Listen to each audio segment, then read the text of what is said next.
What's up, YouTube? My name is Carson Cruz, and I'm the host of The Needle, the daily NBA headline show where we give you breaking news just before the games go live tonight. Today's first topic, we go to Philadelphia. Coach Doc Rivers says that multiple 76ers are expected to miss time after Seth Curry tested positive for COVID-19 on Thursday night. The 76ers went through the contact tracing protocols on Friday morning, but the results are not yet known. What we do know is that Joel Embiid was sitting next to Seth Curry on the bench for the first quarter, so he could be one of the players expected to miss up to 10 days for the COVID protocol, especially if he tests positive. Guys, crazy. I made a video about Steph Curry the other day about how rare his rookie cards were. He's having a great year, as well as all 76ers are. The perfect person to add to that roster. A team built on defensive premises, adding a knockdown shooter like Steph's brother Seth, who's having the best year of his career, by the way. You can pick up his 2013 and 2014. He has an SP Authentic and a rubies in the a metal rubies and a metal blue and a metal green in the Fleer Retro set, and those are the only rookie cards that Seth Curry has. They are hard to find and very expensive. Our next topic, Aaron Gordon will not play on Friday as a left hamstring injury. This is just injury management on the front end of a back-to-back. Gordon's hamstring has been bothering him for months now, and the Magic are going to be cautious, barring a surprise. Hey, I'll tell you this right now. I've heard some reports out of Boston that the Celtics are going to try to make a move for Aaron Gordon, possibly Terrence Ross, because if you don't know coming up, the Celtics have been hit by the COVID bug as well. This new strand of COVID that is extremely contagious has hit the East Coast, and yeah, we're seeing it on our favorite NBA squads over there. The Magic are in deep trouble against Houston this evening. Terrence Ross is a must-pick-up player. He should have a big night. And Dwayne Bacon. Guys, Dwayne Bacon is the starter that replaced Jonathan Isaac. You got him, you got Chuma Okeke, and you got Kim Birch. But Dwayne Bacon seems to be the guy that they are wanting to. With Fultz gone, with Michael Carter-Williams out, with Aaron Gordon out, expect Bacon scoring to go up. It already has. We've seen on StarStock a lot of people picking him up. And if he can continually drop 18 to get over 20 a few nights, you're going to see his Prism base StarStock A go from a $5 or $6 card to a $15 or $20 card. If I were you, I would go on eBay and on StarStock. Down in Atlanta, according to Chris Kirshner and Sam Amick of The Athletic, Trae Young and John Collins are having a growing disconnect that remains a big issue for the Hawks. Hey, we can all see what's happening here. The Hawks look like one of the best teams in the league the first 4 games of the year. Now they're at 500, and yeah, things are not going well there. Collins, who may be still frustrated at Atlanta's refusal to give him a max contract, reportedly called out Trae in Tuesday's film session for not getting the team to their offensive sets quick enough and to limit early shot clock attempts. Collins also expressed a desire to be more involved in the offense, but it rubbed Trae the wrong way, who strongly disagreed with Collins' stance. Trae's frustration carried over into Wednesday's loss, in which he was noticeably off, going 2 from 9 from the field with 7 points and little to no aggression. Collins did try to encourage Young during the game, but he was having none of it after. The Hawks have lost 3 straight, and their best players are feuding, so all eyes will be on them Saturday against the Hornets. Look for DeAndre Hunter to get big buckets and show he's the second best player on that team. Tristan Thompson. Tristan Thompson will undergo a 7-day quarantine due to health and safety protocols. Robert Williams, who's next? So yeah, Robert Williams with the COVID. So Daniel Theis is going to have his hands full this week. We're going to see some Taco Fall down low probably. Hey, go pick up your Taco Falls. The prices on Taco Falls are going crazy. Guys, if you're waiting till you hear this from me on Friday afternoon, it may be already too late, but it might be a good time to put up your taco falls at a higher price, because if you've got them for sale for low, they probably are going to get snatched up. Another guy that is going wild, his prices, his name's Semi Ojeleye, I think his name is. I would look at picking him up. You can get his some of his select die cut for like $1.50 on COMC right now. Dude, I think it is a huge, or a very good idea to go out and pick up all these guys that are going to move into bigger roles when the starters are out, when there's going to be more injuries this year. We didn't have all the, off-season training normally, so everybody's bodies aren't ready. No one's playing back-to-backs, and we have a freaking contagious strand of COVID going around.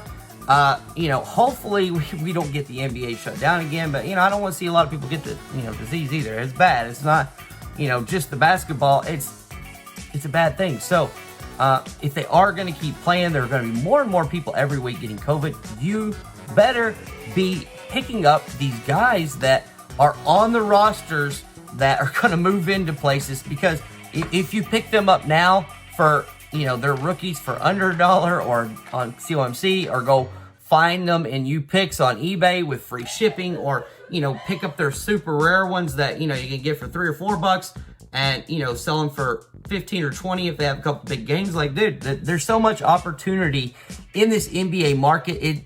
It's not about collecting your favorite players. It's about having the guy that gets put into a position and actually performs the role he is asked to do, while his, higher ups are, out with COVID or they're injured, whatever. Yeah, it's going to be a crazy NBA season, especially in the sports card market. When we're relating the two, obviously, these are not long-term investments. These are guys you want to have that you can click accept best offer on when it goes down, and that guy gets to come in and he actually performs above, what was expected. That's all it takes for a card price to go up this year, is anyone who comes in and performs better than you thought they would, there's people thinking about buying him. So be on the front end of that. Buy them before those people buy them. Save yourself some money. You could even sell them to them for 2 or 3x and make tons of profit this NBA season. So Robert Williams was the one to test positive for COVID up in Boston. It's a tough blow. His nickname's the Time Lord. I like that, the Time Lord. He's a top 70 fantasy player with just 16 minutes per game. That is a pretty good little deal there. Williams and Thompson are out. Grant, you're going to look at Grant Williams. I'm not sure if he got put out or not, too. You got Daniel Theis and Semi Ojeleye, and also maybe some Taco Fall. Next up, we go back to Philadelphia, and the 76ers apparently did not know that Curry had a positive test until after the first quarter, not before the game. So he was immediately removed from the bench, and, Embiid is probably going to miss time. Here's some big-time headlines from yesterday. Nikola Jokic did everything he could to deliver the win for Denver on Thursday, but ultimately his 38 points, 11 rebounds, 4 threes, 4 assists, and 2 steals were not enough to defeat Luca and the Mavericks. Jokic got off to a slow start with 3 for 12 from the field through the first half, but he was significantly more aggressive after halftime and finished the game with 14 of 31 shooting. He also hit a casual jumper on an inbound play during the closing seconds of the fourth quarter to send the game into overtime. The Joker is 5 of 5 on game-tying or go-ahead buckets inside the final 10 seconds of the game for the last 2 seasons. The Nuggets did not get the win, but Jokic is still looking like he is a top 5 player in this league this year. Luca Doncic, after a slow start to the season, he has had back-to-back big games and had a huge one last night in an overtime win against the Nuggets. Thursday, he had 38 points, 13 assists, 9 rebounds, 2 threes, 4 steals, and 1 block, and played 43 minutes. Big old chubby Luca must be getting in shape. He did commit 8 turnovers, though, that probably contributed to the close game. But, nobody's really going to look at that when he drops 38 points and 13 assists with 9 boards. Luka Doncic he looked like he may have tweaked his left calf or heel as he was grabbing it throughout the game. He fought through it and threw down some dunks and waved the trainers off during timeouts. Don't be surprised if he pops up on the injury report for Saturday's game versus Orlando. He may sit that one out, and you may want to look at Jalen Brunson on Star Stock if people have been dumping him after he played for Luca last week. We go to Los Angeles now, and Anthony Davis put up a double-double in Thursday's loss to the Spurs with 23 points, 10 rebounds, 3 assists, 1 3-pointer, 1 steal, and 3 blocks in 34 minutes. A lot of people were saying AD was the MVP of the beginning of the season. He started off with, I think 2 30-point games, but it has since kind of struggled and hasn't looked that great. NBA.com says LeBron is the MVP so far this season. But I don't know about that. My MVP right now would probably either be Jaylen Brown, Domantas Sabonis, or I'm trying to think who the other guy was. Jaylen Brown. Oh, Joel Embiid. There you go. AD finished. Let's go back to AD. He shot 11 of 17 from the field last night, and well, he missed 2 free throws somehow. AD says we didn't play defense. Our defense looked like shit tonight. And, that's why we took the L. Davis accounted for 3 of the Lakers' 4 total blocks, and the only player to record a steal was Dennis Schroeder. The Lakers had their 4-game win streak snapped tonight. They should be able to right the ship Friday with a matchup against the 4-5 Bulls. Yeah, we'll see, dude. The Bulls will give them a tough run. I hope they do. I don't know why. I hate the Lakers because I'm a Miami Heat fan. But moving on, Lamarcus Aldridge finally getting it together, dropped a season-high 28 points on Thursday. His rookie cards are super cheap, and he is a borderline Hall of Famer, I would say. He added 3 3-pointers, 5 rebounds, and 3 assists in 31 minutes. Aldridge dominated Grandpa Gasol, and this one's what they're saying here. And he went 11 of 18 from the field, 3 of 3 from 3. And the Spurs snapped the 4-game win streak. The Spurs look pretty good. I mean, they're a 500 team. But they are looking pretty good this year. They got a lot of young talent. And if DeMar DeRozan, LaMarcus Aldridge, and Rudy Gay can play like they're in their 20s instead of 30s, then we may see the Spurs and Pop making a playoff run because he always can get his teams to play in the playoffs. So, we're looking forward to seeing that.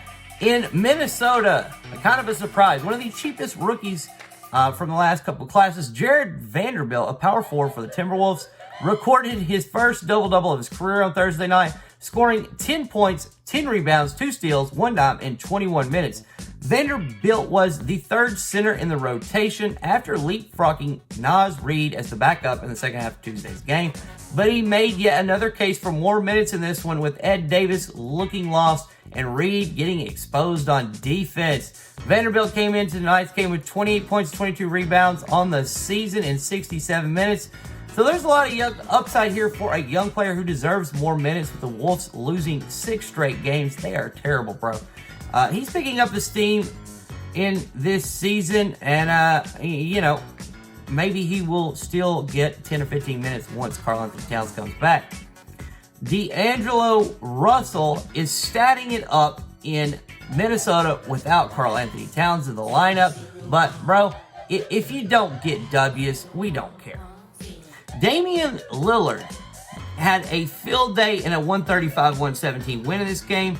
He scored a season-high 39 points, 13 of 21 field goals. The Portland Trail Blazers, surprisingly, I thought Lillard and McCollum might not be able to keep hanging, they're not old, but they're both, around 30. And, even though that is like the prime of your career, they didn't get, any big help in the offseason, no big free agent signings. People thought Harry Giles might be a big free agent for them, but he actually hasn't played much in the season, and when he has, he's looked piss poor. Yusuf Nurkic had 17 points and 7 rebounds. Dude, he's got to do more than that, and they're good on offense.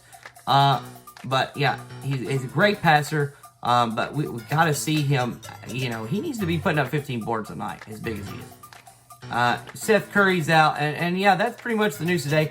One last thing, Shake Milton is going to be moving into the starting shooting guard position for Seth Curry in Philadelphia. I mean, if they even get to play this weekend.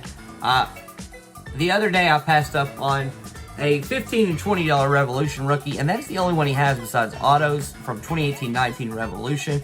If you have the Shake Milton rookie, I would get it graded and put it up for $100 because, dude, they are going up. A lot more people than just, us here on this channel are learning about these rare players.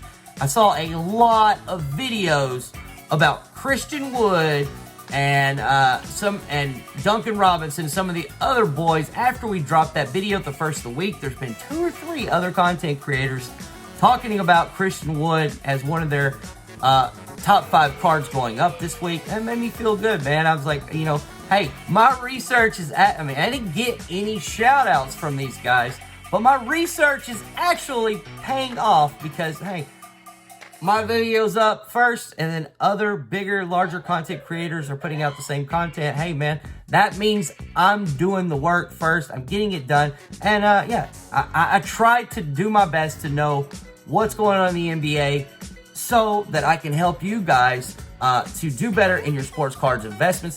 We're going to try to do this every weekday around and have it uploaded around 5 p.m. Central Standard Time, in time for the 6:30 Eastern tips. If you like this, comment below. If you're new to the channel, subscribe. If there's anything you would like for me to add to these videos, I'm going to try to throw some cards up or something over here, make it look like I'm a talk show host or something like, what's that dude, John, Last Week Tonight or something. I'm just not British, so I'm from Arkansas. But anyway, like, comment, subscribe on the video. It's your boy, Carson Cruz.